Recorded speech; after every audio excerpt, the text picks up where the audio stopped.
ಇರೀ ಕಣ್ತೆಗೆ ಒಂದು ನಿಮಿಷ ಒಂದು ನಿಮಿಷ. ಮಮ್ಮಿ ನೋಡು ಸೂರ್ಯ ನೋಡಬೇಡ ಮಮ್ಮಿ ನೋಡು.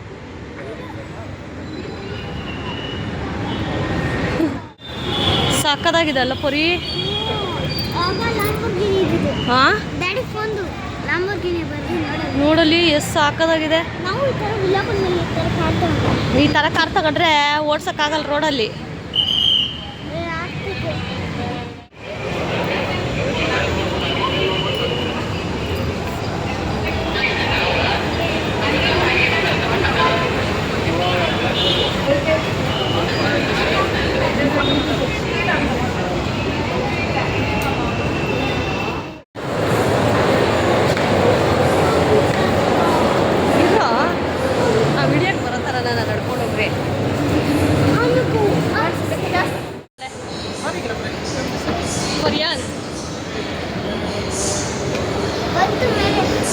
ಇಲ್ಲಿ ನೋಡ್ರು ನೋಡ್ತಾ ಇಲ್ಲ ನೀವು. ನಾನು ನೋಡಲ್ಲ ಬಂದ್ರೆ ಅದೇ ಬಿಡುತ್ತೆ ಕಣೋ.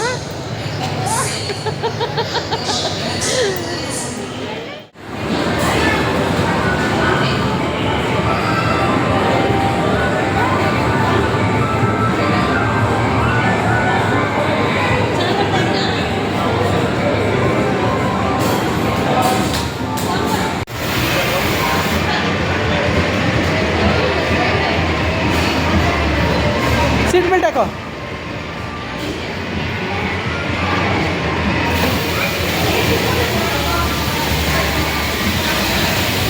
ಕೊಡಮ್ಮ ಒಂಚೂರು ಹಂಗಲ್ಲ ಇಟ್ಕೊ ಬಣ್ಣ ಇಟ್ಕೊ.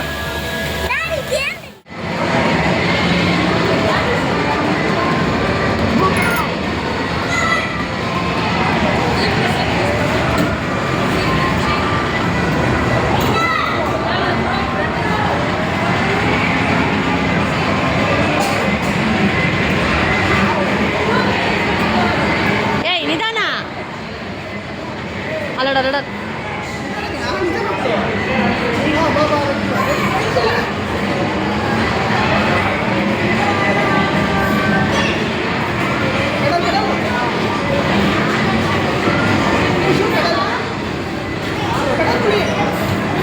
ಬ್ರೇಕ್ ಹಾಕೋ. ಕೆಳಗಡೆ ಐತೆ ನೋಡು, ಒತ್ತು ಕೆಳಗಡೆ ಕಾಲಲ್ಲಿ ಒತ್ತು. ಹಾಂ ಹಂಗೆ ಅದು.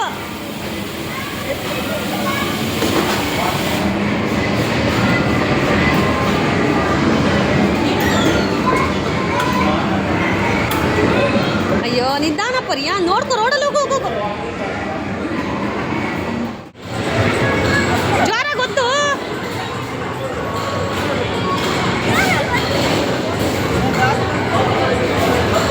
ಇರ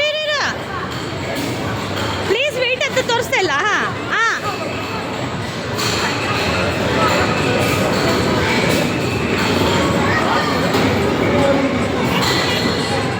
ಹಲೋ ಹೀರೋ, ಇಲ್ಲಿ ನೋಡಿಲಿ,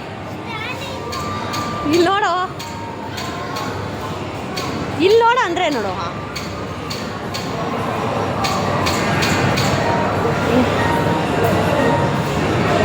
ಫುಲ್ಲು ಬಗ್ಗು ಹಿಡ್ಕೊಂಡು. ಹಾಂ ನೋಡಿ ಈ ಕಡೆ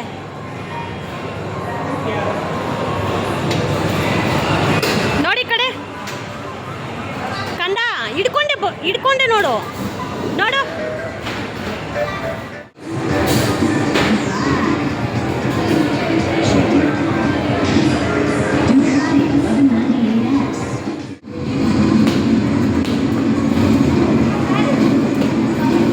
ಕಾಡಿಸ್ಕೊಂಡ ನಮ್ದು.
ಬೇಗ ಹಾಕು.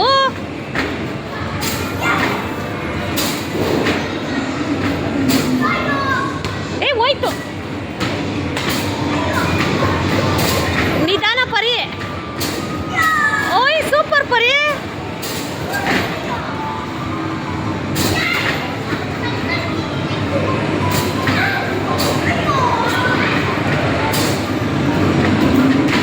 ಕಂದ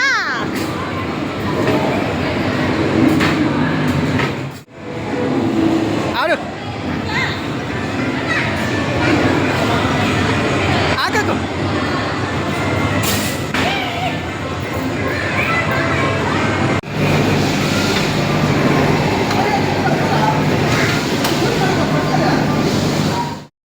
ಅಬ್ಬಬ್ಬಾ, ನೋಡ್ತಾ ಇದ್ದೀರಲ್ಲ ಇಬ್ಬರು ಎಷ್ಟು ಎಂಜಾಯ್ ಮಾಡ್ತಾ ಇದ್ದಾರೆ ಅಂತ ಹೇಳಿ. ನನಗಂತೂ ಲೈಕ್ ವೀಡಿಯೋಸ್ ಮಾಡೋ ಮೂಡ್ ಇರಲಿಲ್ಲ.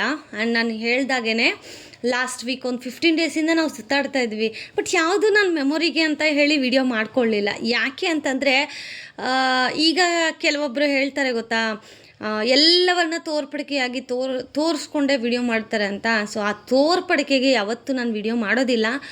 ಏನೋ ಜೀವನದಲ್ಲಿ ಒಂದಷ್ಟು ಮೆಮೊರೀಸ್ ಅನ್ನೋದು ಇರಲಿ ನಮ್ಮ ಜೀವನದಲ್ಲೂ ಅಂತ ಹೇಳಿ ಮೆಮೊರೀಸನ್ನು ಕ್ರಿಯೇಟ್ ಮಾಡ್ಕೋತೀವೋ ಹೊರತು ಯಾರಿಗೋ ಒಬ್ರಿಗೆ ಉರಿಸ್ಬೇಕು ಅಥವಾ ಇನ್ಯಾರಿಗೋ ಕೌಂಟ್ರ್ ರೂಪದಲ್ಲಿ ಕೊಡಬೇಕು ಅಂತ ನಿಜವಾಗ್ಲೂ ಖಂಡಿತವಾಗ್ಲೂ ಅಲ್ಲ. ಸೊ ಹಂಗಾಗಿದ್ದಿದ್ರೆ ನಾನು ಕಳೆದ ಒಂದು 15 ಡೇಸಿಂದ ನಾವು ಏನು ಸುತ್ತಾಡಿದ್ದೀವಿ, ಮುರುಡೇಶ್ವರ, ಧರ್ಮಸ್ಥಳ, ಅವೆಲ್ಲವನ್ನು ವಿಡಿಯೋ ಮಾಡಿ ನಾವು ಅಪ್ಲೋಡ್ ಮಾಡ್ಬೋದಿತ್ತು. ಬಟ್ ನಾನು ಯಾವುದೂ ವಿಡಿಯೋನ ಅಪ್ಲೋಡ್ ಮಾಡಲಿಲ್ಲ. ಬಿಕಾಸ್ ನಮಗೆ ಆದಂಥ ಪ್ರೈವೇಸಿ ಬೇಕಾಗಿತ್ತು. ಆಮೇಲೆ ಈಗ ಅಟ್ ಪ್ರೆಸೆಂಟ್ ಅನ್ನೋ ಸಿಚುವೇಷನಲ್ಲಿ ನಾವು ತುಂಬಾ ಕಲಿತಾ ಇದ್ದೀವಿ. ಈ ಸಿಚುವೇಷನಲ್ಲಿ ನಮಗೆ ವಿಡಿಯೋಸ್ ಮಾಡೋದು ನೆಸೆಸಿಟಿ ಇರಲಿಲ್ಲ, ಬೇಕಾಗೂ ಇರಲಿಲ್ಲ. ಆ್ಯಂಡ್ ನಮ್ಮ ಯಜಮಾನರು ಸ್ಟ್ರಿಕ್ಟಾಗಿ ಹೇಳಿದರು, ನೀನು ಯಾವುದೂ ವಿಡಿಯೋ ಮಾಡಬಾರ್ದು ಅಂತ ಹೇಳಿ. ಆ್ಯಂಡ್ ಇವತ್ತು ಅಷ್ಟೇನೆ ವಿಡಿಯೋ ಮಾಡಲ, ಹೋಗಲಿ ಇದಾದರೂ ಅಪ್ಲೋಡ್ ಮಾಡಲ, ಒಂದು ಮೆಮೊರೀಸ್ ಇರುತ್ತೆ ರೀ ಅಂತ ಅಂದಾಗ ಸರಿ ಆಯಿತು ಮಾಡು ಅಂತ ಅವರು ಎಸ್ ಅಂದಮೇಲೆ ನಾನು ವಿಡಿಯೋ ಮಾಡಿದ್ದು. ಅದರಲ್ಲೂ ನಾನು ನ್ಯಾಚುರಲ್ ಹೇಗಿದೆಯೋ ಹಾಗೇ ಅಪ್ಲೋಡ್ ಮಾಡಿದ್ದೀನಿ. ಬಿಕಾಸ್ ಹಾಗೇ ಒಂದು ಮೆಮೊರೀಸನ್ನು ನಾನು ಕ್ರಿಯೇಟ್ ಮಾಡೋಕ್ಕೆ ಅಂತ ಹೇಳಿ. ಆ್ಯಂಡ್ ಲಿಟ್ರಲಿ ಹೇಳ್ತೀನಿ, ಇದಕ್ಕೆಲ್ಲ ಅದು ಎಲ್ಲಿಂದ ತಲೆ ಉಪಯೋಗಿಸಿದ್ದಾರೆ ಅಂತ ಹೇಳಿ ನಂಗೆ ಗೊತ್ತಿಲ್ಲ. ಬಟ್ ತುಂಬಾ ಚೆನ್ನಾಗಂತೂ ಅದನ್ನು ಡಿಸೈನ್ ಮಾಡಿದ್ದಾರೆ. ಪ್ರತಿಯೊಬ್ಬರು ನಾನು ಅಲ್ಲಿದ್ದಾಗ ನೋಡ್ತಾ ಇದ್ದೀನಲ್ಲ, ಪ್ರತಿಯೊಬ್ಬರು ಬಂದವರೆಲ್ಲ ಗೇಮ್ಗಳಿಗೆ ಕ್ಯೂ ನಿಂತ್ಕೋತಾ ಇದ್ದಾರೆ, ನಾವು ಫಸ್ಟು ಅಂತ. ಸೊ ಫೈನಲಿ ನಾನು ಒಂದು ಗೇಮ್ ಆಡಿ, ಅಂದರೆ ಈ ಚೈನಾದಲ್ಲೆಲ್ಲ ಆಡ್ತಾರಲ್ಲ ಗೈಸ್, ಜಪಾನ್, ಚೈನಾ ಅಲ್ಲೆಲ್ಲನೂ ಆ ಥರ ವೇಯಿಂಗ್ ಮಿಷಿನ್ ಥರ ಅದರಲ್ಲಿ ತೊಗೊಂಬಂದು ಹಾಕೋದು. ಸೊ ಅದರಲ್ಲಿ ಫೈನಲಿ ನಾನು ವಿನ್ ಆದೆ. ಆ್ಯಂಡ್ ನನ್ನ ಮಗ ಮಮ್ಮಿ ನಾನು ಟ್ರೈ ಮಾಡ್ತೀನಿ ಅಂತ ಪಾಪ ಅವನು ಆಡ್ದ. ಬಿತ್ತೋ ಬಿದ್ದಿಲ್ವ ಅಂತ ಹೇಳಿ ನೀವು ಕೊನೆವರೆಗೂ ನೋಡಬೇಕಾಗತ್ತೆ. ಆ್ಯಂಡ್ ಈ ಗೇಮ್ಸ್ ಆಡ್ತಾ ನಮ್ಮ ಯಜಮಾನ್ರು ಒಂದು ಪುಟಾಣಿ ಮಗು ಆಗಿಬಿಟ್ರು. ಅವರೂ ನಾನು ಆಡ್ಲೇನೆ ಅಂತ, ಸರಿನಪ್ಪ ಇಬ್ಬರು ಆಡೋಗ್ರಿ ಅಂತ ಹೇಳಿ ಅವರಿಬ್ಬರು ನೋಡಿ ಒಂದು ಗೇಮನ್ನು ಆಯ್ಕೆ ಮಾಡಿಕೊಂಡ್ರು. ತಂದೆ ಮಗ ಇಬ್ಬರೂ ನಾನು ಫಸ್ಟು ನೀನು ಫಸ್ಟು ಅಂತ ಹೇಳಿ ಇಬ್ಬರೂ ಆಟಾಡ್ತಾ ಇದ್ದಾರೆ. ಇವರಿಬ್ಬರನ್ನ ಈ ಥರ ನೋಡ್ತಾ ಇದ್ದರೆ ಒಂಥರ ಖುಷಿ ಆಗೋದು ನನಗೆ. ಇಬ್ಬಿಬ್ಬರು ಮಕ್ಕಳನ್ನ ನಿಭಾಯಿಸ್ತಾ ಇದ್ದೀನಲ್ಲ ಅಂತ ಹೇಳಿ. ತಾಯಿ ಅಂತ ಅಂದರೆ ಬರೀ ನಾವು ಜನ್ಮ ಕೊಟ್ಟ ಮಕ್ಕಳಿಗೆ ಮಾತ್ರ ನಾವು ತಾಯಿ ಆಗೋದಿಲ್ಲ. ಯಾಕಂತಂದರೆ ಯಾರೋ ಹೊಟ್ಟೆಲಿ ಹುಟ್ಟಿರೋ ಆ ಗಂಡು ಮಕ್ಕಳು ಒಬ್ಬರ ತಾಯಿಯ ಮಗ ಆಗಿರ್ತಾರೆ. ಸೊ ಅವರ ತಾಯಿ ನನ್ನನ್ನು ನಂಬಿ ನನ್ನ ಕೈ ಕೊಟ್ಟಿದ್ದಾರೆ ಅಂತ ಅಂದಾಗ ನಾವು ಚೆನ್ನಾಗಿ ನೋಡ್ಕೋಬೇಕು. ಸೊ ನಾನು ಯಾವಾಗಲೂ ಹೇಳ್ತಾ ಇರ್ತೀನಿ ನಮಗೆ ಇಬ್ಬಿಬ್ಬರು ಮಕ್ಕಳು ಅಂತ ಹೇಳಿ. ಸೊ ಕೆಲವೊಂದು ಸಾರಿ ಕೋಪ ತರಿಸ್ತಾರೆ. ಗಂಡು ಮಕ್ಳು ಅಂದ್ರೇ ಹಾಗೆ ಅಲ್ವಾ, ಅವರಿಗೆ ವರ್ಕ್ ಪ್ರೆಷರ್ ಇರುತ್ತೆ, 101 ಟೆನ್ಷನ್ಸ್ ಇರುತ್ತೆ. ಸೊ ಅದರಲ್ಲೂ ನಮ್ಮನ್ನು ನೋಡ್ಕೋತಾರೆ ಅಂತ ಅಂದರೆ ಸೊ ಕ್ಯೂಟ್ ಅಲ್ಲ.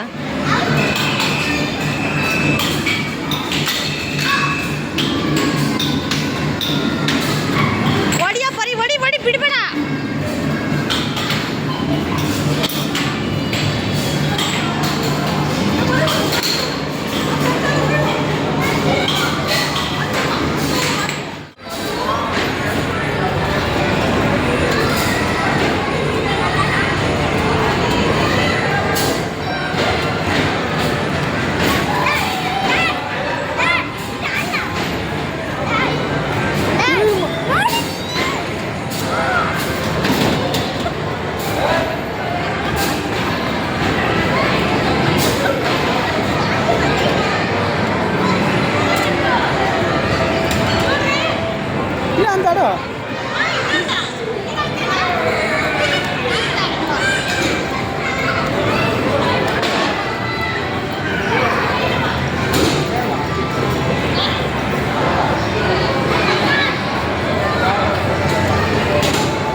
ತಿರುಗಿ ಇವಾಗ.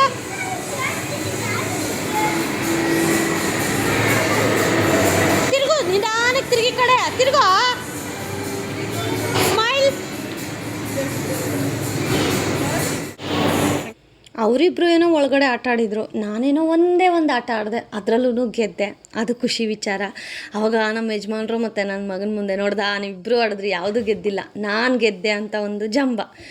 ಸೊ ನನಗೆ ನಿಂತು ನಿಂತು ನಿಂತು ಕಾಲು ನೋವು ಬಂದ್ಬಿಡ್ತು ಗೈಸ್. ಆಮೇಲೆ ಈ ಮಾಲ್ ಸುತ್ತೋದಿದೆಯಲ್ಲ, ಇದರಷ್ಟು ಏನಂತೀವಿ ಕಾಲು ನೋವು ಬರೋ ಪ್ಲೇಸ್ ಬೇರೆ ಯಾವುದೂ ಇಲ್ಲ ಅನ್ಕೋತೀನಿ. ಮಾಲೆಲ್ಲ ಸುತ್ತಿದ್ರು ಕಾಲು ನೋವು ಬರ್ತಾನೆ ಇರುತ್ತೆ. ಸೊ ಫೈನಲಿ ಮಾಲೆಲ್ಲ ಸುತ್ತಾಕೊಂಡು ನಮ್ಗೆ ಈ ಥರ ಎಕ್ಸ್ಕಲೇಟ್ರಲ್ಲೇ ಹೋಗೋದೇ ಇಷ್ಟ ನಮಗೆ, ಲಿಫ್ಟ್ಗಿಂತ. ಬಿಕಾಸ್ ಎಲ್ಲ ಕಡೆ ಲಿಫ್ಟಲ್ಲಿ ಹೋಗ್ತೀವಿ, ಬಟ್ ಈ ಥರ ಎಕ್ಸ್ಕಲೇಟ್ರಲ್ಲಿ ಹೋಗೋದು ಒಂಥರ ಖುಷಿ. ಫಸ್ಟ್ ಟೈಮ್ ನನ್ನ ಯಜಮಾನ್ರು ನಾನು ಇದೇ ಮಾಲಲ್ಲಿ ಮೀಟ್ ಆಗಿದ್ದು. ಪ್ರತಿ ಸತಿ ಬಂದಾಗೂ ನಿಮ್ಗೆ ಹೇಳ್ತಾ ಇರ್ತೀನಿ, ಪ್ರತಿ ಸತಿ ನಾನು ಬಂದಾಗಲೂ ನಂಗೆ ಆ ಮೆಮೊರೀಸ್ ಅನ್ನೋದು ರೀಕಲೆಕ್ಟ್ ಆಗ್ತಾ ಇರುತ್ತೆ. ಸೊ ಮೆಮೊರೀಸ್ ಅನ್ನೋದೇ ಹಾಗೆ ಅಲ್ವಾ, ನಾವು ಎಷ್ಟು ಜೋಪಾನವಾಗಿ ಎಷ್ಟು ಬೇಕೋ ಅಷ್ಟು ಕ್ರಿಯೇಟ್ ಮಾಡಿ ಇಟ್ಕೋಬೇಕು. ಯಾವ ಟೈಮ್ ಹೇಗೋಗಿ ಗೊತ್ತಿಲ್ಲ, ಇರೋಷ್ಟು ದಿನ ಎಂಜಾಯ್ ಮಾಡಬೇಕು, ಇದ್ದಷ್ಟು ದಿನ ಸುತ್ತಾಡಬೇಕು ಅನ್ನೋದು ನನ್ನ ಭಾವನೆ. ನಿಮ್ಗೇನು ಅನಿಸುತ್ತೆ ಕಮೆಂಟ್ ಮಾಡೋದು ಮರಿಬೇಡಿ.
ಫೋನ್ ನೋಡ್ತಾನೆ. ಸೊ ಗೈಸ್, ನೀವು ನೋಡಿದ್ರಲ್ಲ ಬ್ಯಾಕ್ಗ್ರೌಂಡಲ್ಲಿ ಎಷ್ಟು ನಾಯ್ಸ್ ಬರ್ತಾ ಇದೆ ಅಂತ. ಆ್ಯಕ್ಚುಲಿ ನಾವು ಅಲ್ಲೇ ಇರುವಂತಹ ಹೋಟೆಲ್ಗೆ ಹೋದ್ವಿ, ವೈಟ್ ಫೀಲ್ಡ್ ಹತ್ರನೇ. ಸೊ ಹೋದರೆ ಅಲ್ಲಿ ಯಾವುದೋ ಒಬ್ಬರು బిల్డర్స్ಗಳು ಮೀಟಿಂಗು ಏನೋ కూతుబిట్టిದ್ರು, మాట్లాడుతాయిದ್ರು. నిన్న తీసుకున్న 7,000 ఏం చేసినావు లెక్క చెప్తే రాసుకుంటా. దానికి రాసుకోవడం ఎందుకు, నేను చెప్తాగా. చెప్పు. 3,000 అటు పోయినాయి, 3,000 ఇటు పోయినాయి, మిగిలింది 1,000 అటు ఇటు పోయినాయి, ఎటు పోయినాయి, అటు ఇటు పోయినాయి. ಅಕ್ಕಪಕ್ಕ ಜನ ಇರ್ತಾರೆ, ನೋಡ್ಬೋದು ನೀವು ಇಲ್ಲಿ ಹೋಟೆಲ್ ಎಷ್ಟು ಖಾಲಿ ಇದೆ ಅಂತ ಹೇಳಿ. ಅವರು ಜಮೀನಿಗೆ ಅಂತ ಹೇಳಿ ಸಿಟೌಟ್ ಏನೋ ಹಾಕಿದ್ದಾರೆ. ಮಾತಾಡ್ತಾ ಇದ್ರು, ನನಗೆ ನಾರ್ಮಲ್ ಹಾಗೆ ವಾಯ್ಸ್ ಮಾಡೋಣ ಅಂದರೆ ವಿತೌಟ್ ವಾಯ್ಸ್ ವಿಡಿಯೋನ ಅಪ್ಲೋಡ್ ಮಾಡೋಣ ಅಂತ ಹೇಳಿ, ಬಟ್ ಆಗಲೇ ಇಲ್ಲ. ಅಷ್ಟು ಮಾತಾಡ್ತಾಯಿದ್ರು, ಏನೋ ಜಮೀನು ಬಗ್ಗೆ ಮಾತಾಡ್ತಾಯಿದ್ರು. ಸೊ ನಾವು ಲೈಟಾಗಿ ಏನಾದರೂ ತೊಗೊಳ್ಳೋಣ ಅಂತ ಹೇಳಿ ಇಲ್ಲಿ ಜ್ಯೂಸು, ಇದು ಜ್ಯೂಸ್ ಅಲ್ಲ, ಮಿಲ್ಕ್ ಶೇಕ್, ಅವಕಾಡೋದು, ಆಮೇಲೆ ಪರ್ಯಂತ್ಗೆ ಗೋಬಿ ಹೇಳಿದ್ವಿ. ಸೊ ನಾನು ಮಧ್ಯಾಹ್ನ ಏನೂ ಊಟ ಮಾಡಿರಲಿಲ್ಲ, ಅದಕ್ಕೆ ಅಂತ ಹೇಳಿ ನನಗೊಂದು ಮಸಾಲೆ ದೋಸೆನೂ ಸಹ ತರಿಸಿದ್ರು. ಸೊ ಅದನ್ನು ಚೆನ್ನಾಗಿತ್ತು. ಬಟ್ ಇಲ್ಲಿ ನಾಯ್ಸ್ ಇದ್ದಿದ್ದರಿಂದ ನಮ್ಗೆ ಅಷ್ಟು ಎಂಜಾಯ್ ಮಾಡಿದ್ವಿ ಅಂತ ಅನ್ನಿಸ್ಲಿಲ್ಲ. ಅವ್ರದ್ದೇ ಒಂದು ಗಿಜಿ ನಾಯ್ಸು, ಇಷ್ಟು ರೇಟು ಅಷ್ಟು ರೇಟು ಹಾಗೆ ಹೀಗೆ ಅಂತ ಮಾತಾಡ್ತಾನೇ ಇದ್ದರು. ಮೇ ಬಿ ಹೋಟೆಲೆಲ್ಲ ಖಾಲಿ ಇದ್ರು ಅಂತ ಮಾತಾಡ್ತಾ ಇದ್ರೇನೋ. ಬಟ್ ನಾವು ಹೋದ್ವಲ್ಲ ನೋಡಿ, ಅಲ್ಲಿದ್ದಾರಲ್ಲ, ನಿಮ್ಗೆ ಕಾಣಿಸ್ತಾ ಇದೆಯಾ? ಸೊ ನನಗೊಂಥರ ಡಿಸ್ಟರ್ಬೆನ್ಸ್ ಅಂತ ಅನ್ನಿಸ್ತು. ಯಾಕೆ ಜನಕ್ಕೆ ಕಾಮನ್ ಸೆನ್ಸ್ ಇಲ್ಲ ಅಂತ ಹೇಳಿ. ಮಾತಾಡಲಿ ಯಾರಾದರೂ. ಇವಾಗ ನಾವು ಹೋಗೋಕ್ಕೆ ಮುಂಚೆ ಅವ್ರು ಮಾತಾಡ್ತಾಯಿದ್ರು, ಇಟ್ಸ್ ಓಕೆ. ಬಟ್ ನಾವು ಹೋಗಿದ್ದೀವಿ ಅಂತಂದಾಗ ಅರ್ಥ ಮಾಡ್ಕೊಳ್ಳೋ ಮನಸ್ಥಿತಿ ಆಗಿದ್ದಿದ್ರೆ ಅರ್ಥ ಮಾಡಿಕೊಂಡು ಸುಮ್ಮನೆ ಇರ್ತಾಯಿದ್ರು. ಬಟ್ ಕೆಲವೊಬ್ಬರಿಗೆ ಅರ್ಥ ಆಗೋದಿಲ್ಲ, ಅವ್ರಿಗೂ ಒಂದು ಪ್ರೈವೇಸಿ ಕೊಡೋಣ, ಇನ್ನೂ ಜೋರಾಗಿ ಮಾತಾಡ್ತಾಯಿದ್ರು, ಹಾಗೆ ಹೀಗೆ. ನಿಮಗೆ ಸ್ಟಾರ್ಟಿಂಗಲ್ಲಿ ಎಷ್ಟು ಹಾಕಿದ್ನಲ್ಲ ಅದಕ್ಕಿಂತ ಡಬ್ಬಲ್ ನಾಯ್ಸ್ ಬರ್ತಾಯಿತ್ತು. ಬಟ್ ಅದಕ್ಕೆ ನಾನು ಇಲ್ಲಿ ಮ್ಯೂಟ್ ಮಾಡಿ ವಾಯ್ಸ್ ಓವರ್ ಕೊಡ್ತಾ ಇದ್ದೀನಿ. ಆ್ಯಂಡ್ ಕಂಪ್ಲೀಟ್ ಡೇ ನಮ್ಮ ಒಂದು ಹ್ಯಾಪಿ ಮೂಮೆಂಟ್ಸನ್ನು ನಿಮ್ಮ ಜೊತೆಗೆ ಶೇರ್ ಮಾಡಿದ್ದೀನಿ. ಹಾಗಂತ ನಮ್ಮ ಜೀವನದಲ್ಲಿ ಸ್ಯಾಡ್ ಮೂಮೆಂಟ್ಸ್ ಇರೋದಿಲ್ವಾ? ಖಂಡಿತವಾಗ್ಲೂ ಇರುತ್ತೆ. ಬಟ್ ಎಲ್ಲವನ್ನು ನಾವು ಇಲ್ಲಿ ಶೇರ್ ಮಾಡೋದಿಲ್ಲ. ಯಾಕಂದರೆ ನೀವು ಎಲ್ಲರೂ ನನ್ನ ಫ್ಯಾಮಿಲಿ ಇದ್ದಾಗೇ ಫ್ಯಾಮಿಲಿಗೆ ಯಾವತ್ತು ಖುಷಿ ವಿಚಾರಗಳನ್ನು ಹಂಚ್ಕೋಬೇಕು ಹೊರತು ಬೇಜಾರಿನ ವಿಚಾರಗಳನ್ನು ಹಂಚ್ಕೊಂಡು ಸಿಂಪತಿ ಗಿಟ್ಟಿಸ್ಕೊಂಡು ವ್ಯೂಸ್ ತಗೊಳ್ಳೋ ಅಷ್ಟು ನನಗೆ ಸ್ವಾರ್ಥತೆ ಇಲ್ಲ. ಯಾಕಂತಂದರೆ ಈಗ ಅಟ್ ಪ್ರೆಸೆಂಟ್ ನನ್ನ ಜೀವನದಲ್ಲಿ ನಡೆದಿರೋ ವಿಚಾರಗಳೆಲ್ಲ ನಿಜವಾಗ್ಲೂ ನಾನು ವಿಡಿಯೋ ಶೇರ್ ಮಾಡ್ಕೊಬಿಟ್ರೆ ಅದೆಷ್ಟು ಜನ ಅನುಕಂಪಕ್ಕೆ ಇವರು ಮಾಡ್ತಾ ಇದ್ದಾರೆ ಹಾಗೆ ಹೀಗೆ ಅಂತ ಕಮೆಂಟ್ ಬರುತ್ತೆ. ಬಟ್ ನನಗೆ ಅದು ಯಾವುದು ಇಷ್ಟ ಇಲ್ಲ. ಸೊ ಎಷ್ಟೋ ವಿಚಾರಗಳನ್ನು ನಾನು ಇಲ್ಲಿವರೆಗೂ ಹಂಚ್ಕೊಳ್ಳೋದು ಇಲ್ಲ. ಸೊ ನನ್ನೊಳಗೆ ಇರಬೇಕು ಅನ್ನೋದು ನನ್ನ ಇಷ್ಟ. ಆಮೇಲೆ ಊಟ ಎಲ್ಲ ಆದಮೇಲೆ ನೋಡಿ ಇಲ್ಲಿ ಎಲ್ಲ ಕಡೆ ಜಿ ಎಸ್ ಟಿ ಆಮೇಲೆ gas bill, extra gas bill. ಯಪ್ಪ ಇದೆಲ್ಲ ಯಾವಾಗ ಸ್ಟಾಪ್ ಆಗುತ್ತೋ ಗೊತ್ತಿಲ್ಲ ಗೈಸ್ ನನಗಂತೂ. ಸೊ ಫೈನಲಿ ಊಟ ಮುಗಿಸಿ ಯಾವಾಗ ಊಟ ಮುಗಿಸಿ ಆಚೆ ಬರ್ತೀನೋ ಅಂತ ಅನ್ನಿಸ್ಬಿಟ್ಟಿತ್ತು. ಯಾಕಂದರೆ ಅವ್ರು ಅಷ್ಟು ಜೋರಾಗಿ ಮಾತಾಡ್ತಾಯಿದ್ರು. ಸೊ ಫೈನಲಿ ಊಟ ಮುಗಿಸ್ಕೊಂಡು ಲೈಟಾಗಿ ಸ್ನ್ಯಾಕ್ಸ್ ಥರ ಊಟ ಮುಗಿಸಿ ಆಚೆ ಬಂದ್ವಿ. ಸೊ ಆಚೆ ಬರೋಷ್ಟೊತ್ತಿಗೆ ಕ್ಯಾಬನ್ನು ಸಹ ಇವರು ಆಟೋನು ಬುಕ್ ಮಾಡಿದ್ರು. ಸೊ ಆಟೋ ಹತ್ತಿ ಮನೆ ಕಡೆ ಹೊರಟ್ವಿ. ಮನೆ ಕಡೆ ಬರಬೇಕಾದ್ರೆ ನನ್ನ ಮಗ ಕ್ವಶ್ಚನ್ಸ್ ಮೇಲೆ ಕ್ವಶ್ಚನ್ಸ್ ಕೇಳ್ತಾ ಇದ್ದ.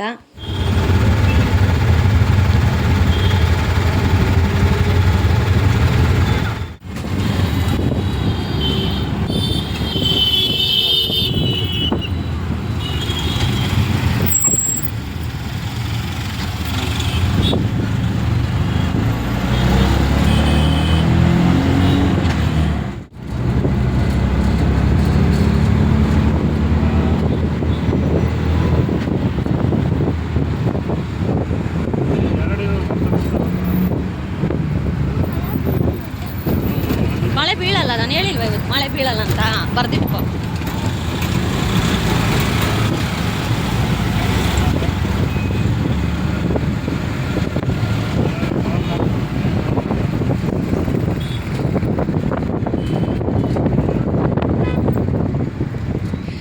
ಏನಪ್ಪ ಆ ಕ್ವಶನ್ಸ್ ಅಂತ ಅಂದರೆ ಇವತ್ತು ಹುಣ್ಣಿಮೆ ಅಲ್ವಾ, ಚಂದ್ರ ಸ್ವಲ್ಪ ಬ್ರೈಟಾಗಿ ಕಾಣಿಸ್ತಾ ಇದ್ರು. ಸೊ ಅದಕ್ಕೆ ನನ್ನ ಮಗ ಮಮ್ಮಿ ಚಂದ್ರ ನೋಡು ಮಮ್ಮಿ ಬೇರೆಯವ್ರು ಬಂದುಬಿಟ್ಟಿದ್ದಾರೆ ಹಾಗೆಲ್ಲ. ಬಟ್ ಅದಾದಮೇಲೆ ನಾನು ಹೇಳಿದೆ ಅವನಿಗೆ ಇಲ್ಲ ಇವತ್ತು ಹುಣ್ಣಿಮೆ ಅಲ್ವಾ ಅದಕ್ಕೆ ಅಂತ. ಆ್ಯಕ್ಚುಲಿ ಮನೇಲೂ ಸಹ ಪೂಜೆ ಮಾಡಬೇಕಿತ್ತು. ಇವಾಗ ಮನೆಗೆ ಹೋಗಿ ಹಾಂದವೇ ಹೋಗಬೇಕಾದ್ರೆ ಹೂವೆಲ್ಲ ತೊಗೊಂಡೆ. ಮನೆಗೆ ಹೋಗಿ ದೀಪ ಹಚ್ಚಿ ಇವತ್ತಿನ ಪೂಜೆಯನ್ನು ಮಾಡ್ಕೋಬೇಕು. ಆ್ಯಂಡ್ ಮನೆಗೆ ಸ್ವಲ್ಪ ದೃಷ್ಟಿ ಎಲ್ಲನೂ ತೆಗಿಬೇಕು. ಆ್ಯಂಡ್ ಕಂಪ್ಲೀಟ್ ಡೇ ಹೇಗಿತ್ತು ಅಂತ ಹೇಳಿ ನಿಮ್ಮೆಲ್ಲರೊಟ್ಟಿಗೆ ಶೇರ್ ಮಾಡಿದ್ದೀನಿ. ನಿಮ್ಗೆ ಹೇಗೆ ಅನ್ನಿಸ್ತು, ನೀವೂ ಎಂಜಾಯ್ ಮಾಡಿದ್ರಾ ಅನ್ನೋದನ್ನು ತಪ್ಪದೆ ಕಮೆಂಟ್ ಬಾಕ್ಸಲ್ಲಿ ಕಮೆಂಟ್ ಮಾಡಿ ಅಂತ ಹೇಳ್ತಾ ಮತ್ತೊಂದು ಇಂಟ್ರೆಸ್ಟಿಂಗ್ ವಿಡಿಯೋ ಜೊತೆ ಸಿಗ್ತೀನಿ. ಅಲ್ಲಿವರೆಗೂ ಮಿಸ್ ಮಾಡ್ಕೋತಾ ಇರಿ. ನಾನು ನಿಮ್ಮ ಪ್ರೀತಿಯ ಕನ್ನಡತಿ. Lots of love. Bye bye.